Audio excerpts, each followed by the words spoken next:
Okay, I'm going to show you how I set up my Teknetics T2 metal detector to hunt in all metal. I get really good depth hunting this way, and I've been going back to my old camps and digging a lot more bullets and other items. And I've had really good luck at the digging in Virginia setting it up this way too. It works great every mineralized soil, where the discriminate mode doesn't always work so well. I just wanted to show you though that I also have a Fisher F75, and you can do the same thing with it. I think the Teknetics, at least my T2, seems to have a better threshold on it than the F75, so I prefer that. What I've done here is I've dug a couple holes. There's a bullet in that one, and a bullet in that one, and I got a couple other items. I'm going to show you what they sound like. Just turn the machine on. Go down to sensitivity. I normally crank mine up to makes it a little noisy, but when it's actually on the ground, it's not so bad. Discrimination level, I always drop down to 0. Number of tones, I normally hunt on 2+, but you can get even deeper if you bump it up to the BP mode. So get that set, go over to the all metal mode, sensitivity. That's back at 60.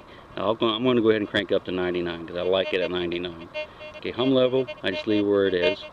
Manual ground balance, you can see is 90, so we have to set that. And the way you set that is like this. You just lower the coil to the ground. You see it gets louder, so you just take your thumb and you scroll this down until when you set it toward the ground, it doesn't get louder, it just stays the same. Okay, see now you have a threshold here, but it gets quieter, so we need to come back again. See, you need to come back a little bit more. Okay, now I like it slightly to the positive so that when you're holding it like this, you can hear the threshold, but when you lower it to the ground, it's a little bit louder. Okay, that's the way I normally hunt, because it does two things. One, you can tell when the ground's changing better, because if you have it so it's perfectly neutral, sometimes you can't tell when the ground drops off in the opposite direction, where the machine will become much quieter. So if you're in a really bad ground especially, this is great. Okay, so we're in all metal. So if you're going over, like there's an eagle button down there, if you go over an eagle button, so you can hear it way up in the air. Okay, and it reads good on the meter. I mean, you can see what it is. It's, it's non-ferrous. That's no problem. Go over on the ground. Notice that one's not too deep, but it's a nice loud signal, and you'll notice that the beginning and end of the signal are very smooth. Nice, smooth, thick signal. So let's go to this deeper one over here. Okay, same thing. You can still hear it nice and loud. The signal's nice and smooth on both ends. There's no like clicking in the middle or up and down in the middle. Just a nice smooth signal. Now, if you pop this thing over into, the discriminate on boost, this is what you get. Nothing. You would never dig that in a million years and discriminate. So that's why we pop it over into all metal. That's a distinct signal right there. And that's what you want to hear. As you're going along, the ground, especially mineralized soil, the ground will change a lot. So you need to be constantly checking this. Okay? And just scroll with your thumb as you go along. So it's really easy to do. Okay, so we're still slightly to the positive. And what I've done is I've replaced that bullet with a big nail. There's a big nail down in there. So I'm going to show you how the sound is slightly different when it's iron, or not, bullet shaped or button shaped. And as I go over it, you can still hear it, but it's not a nice smooth signal from beginning to end. Listen. So when you hear something like that, you can probably figure it's a piece of iron and not a bullet.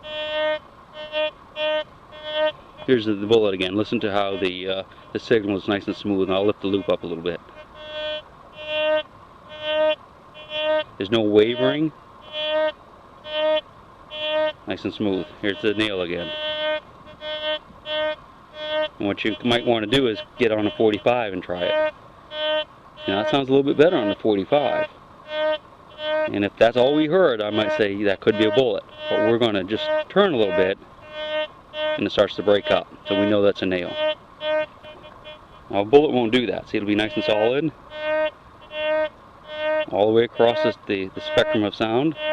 Turn on the 45 till a nice solid signal. Okay, nail.